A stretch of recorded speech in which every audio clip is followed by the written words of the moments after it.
PLCs and during a lot of our discussions, we were talking about student interest, and we were talking about, you know, how today's kids like to learn. And I've always wondered, you know, that there's a ton of data online about what kids enjoy these days and how they like to learn and what their interests are in and different, you know, points of data for us to look at to get to know our kids in order to better, you know, apply instruction to their interest and keep them engaged. And I've always wondered how relevant is that data to our unique population of students, you know, our military population, our diverse population. And so I talked to Dr. Clayton, and I went around and I surveyed 125 high school students and 131 high school students, all grades 6 through 12, middle school students, 131 middle school students, all grades 6 through 12 in May of last school year. Okay, I gave them a paper survey so that they wouldn't feel like it was traced in any way. If they did something online, they could feel like there's a blueprint, there's a way to track it. I wanted 100% honesty. Right? I also asked the teachers, the classroom teachers that I came in when I surveyed, to leave the room so they wouldn't fear that the teacher might see an answer over their shoulder and they might change something or soften maybe their answer. I wanted 100%, you know, I wanted them to write down and feel comfortable putting exactly what they felt, you know, in response to each question, right? It's a single-page survey, 30 questions only, to eliminate the factor of survey fatigue, and then just putting down answers at the end. The middle school and high school had the same surveys. They were not allowed to talk until all the surveys were completed, and they folded the survey and put it in a specified envelope when they were finished.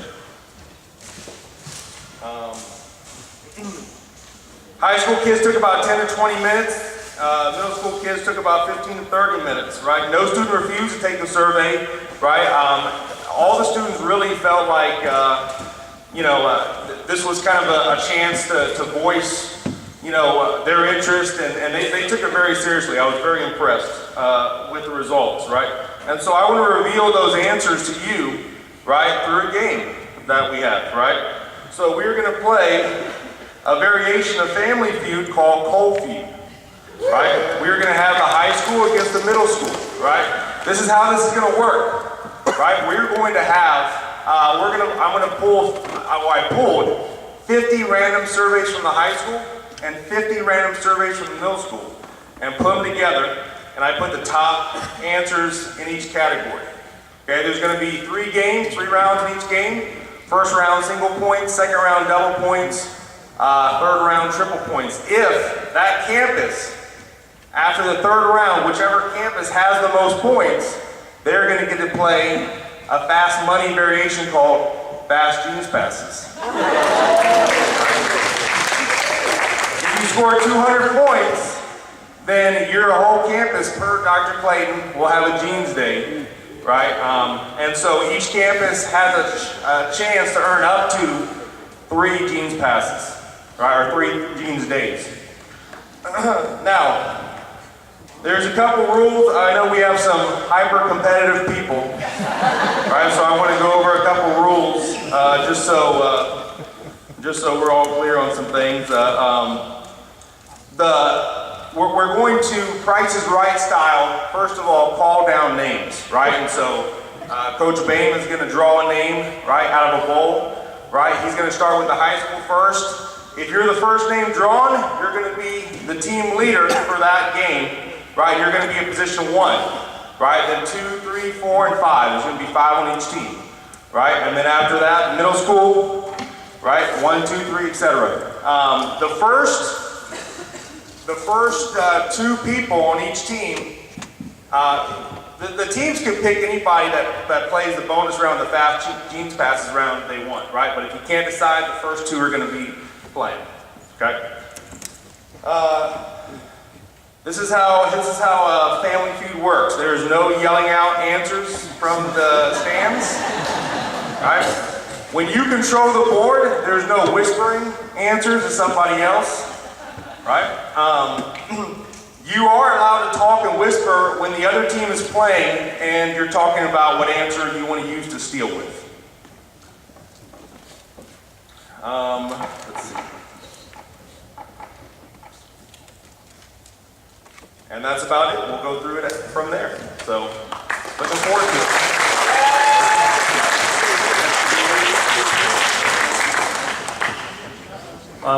I think there's probably a couple of names that are still off. I'm looking in here, and I'm only saying this in case I call your name for high school or middle school, and you're in the high school. So just roll with it.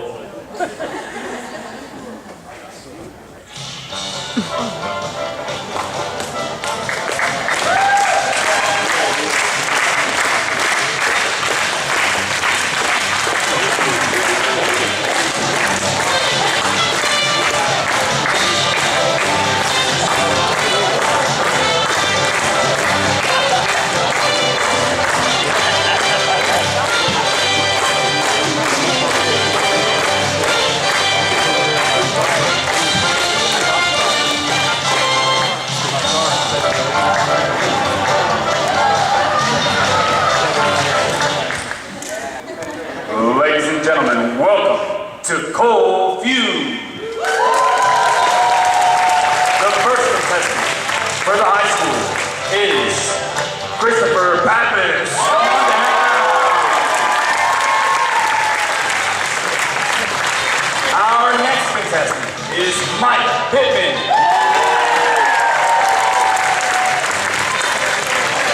Our third contestant, Elizabeth Krager.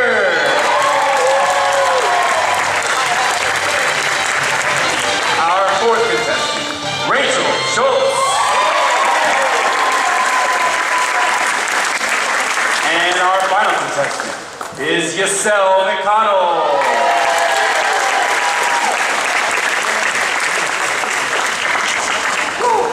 And now, for the middle school team, Kayla Nellums, come on down. Our next contestant, Tamara Daniel.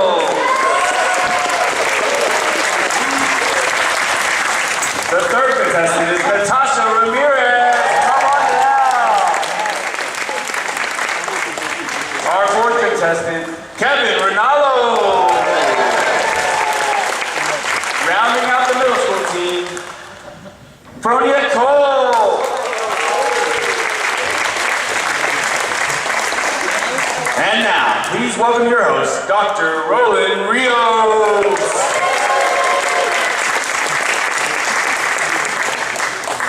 Pappas, I love the energy that you displayed on the way down here, man. It was invigorating. All right, let's have the first two up to the table here. Down.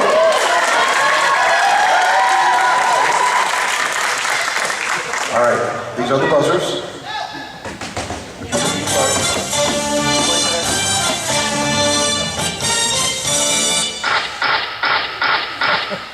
All right, we surveyed 100 middle school and high school students. Top 5 answers are on the board too with this question. Name one thing you would change about school if you were in charge. Game over. Game over.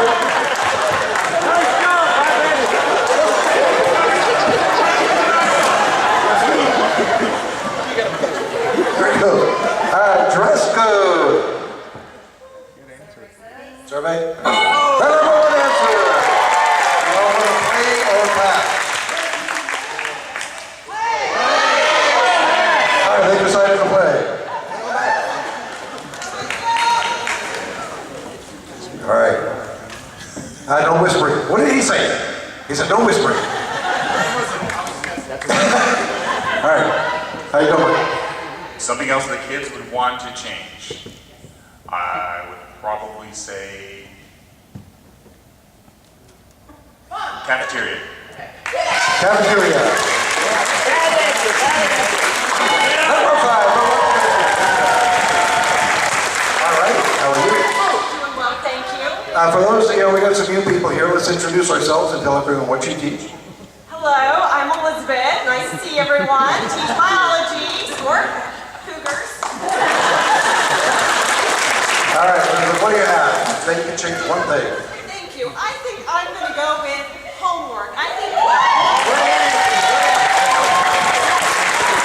All right, homework!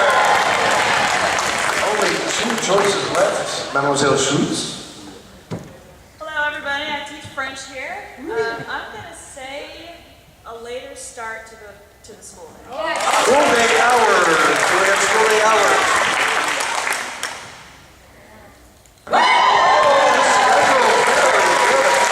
This team is 4-4-4. No pressure. Out of my comment. Introduce yourself first. Spanish teacher, Spanish 1. And I'm so nervous. If you could say they could change one thing, what would it be? Oh, okay. So you can say that.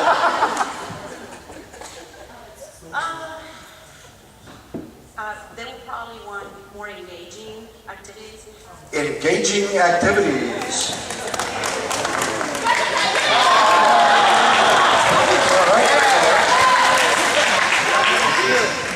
You know what? Maybe the work is already engaging enough. We're going to go with that. All right. Papas. No, that's only one strike. You're doing good, Dr. Rios! You're doing good! Ricky read me the rules for 7 hours yesterday, okay? I know how to play the game.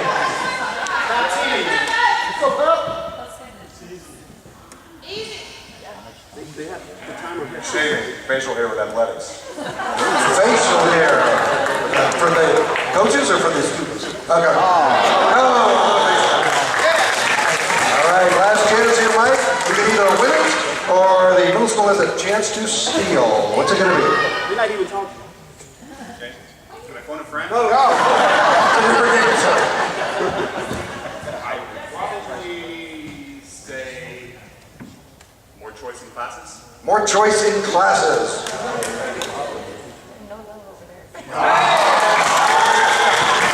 All right, middle school has 1 chance to steal. All right. I know. If they can change one thing, what would it be? We're going to go with more field trips. More field trips. Survey says.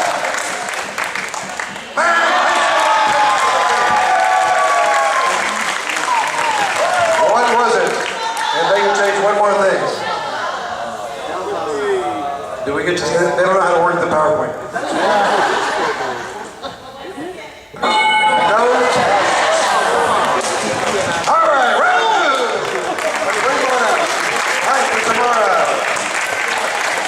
Oh, you're not done. Kevin, get back here. 3 rounds. 3 rounds.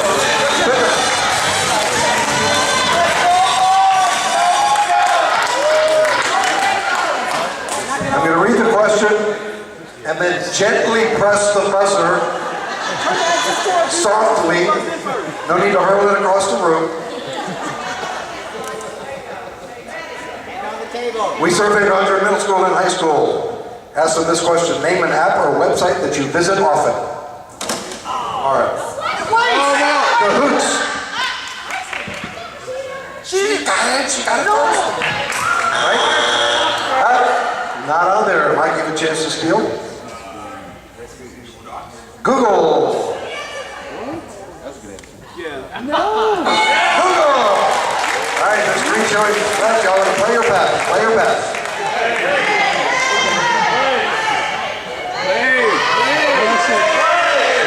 That's an angry group of supporters over there. Are we playing?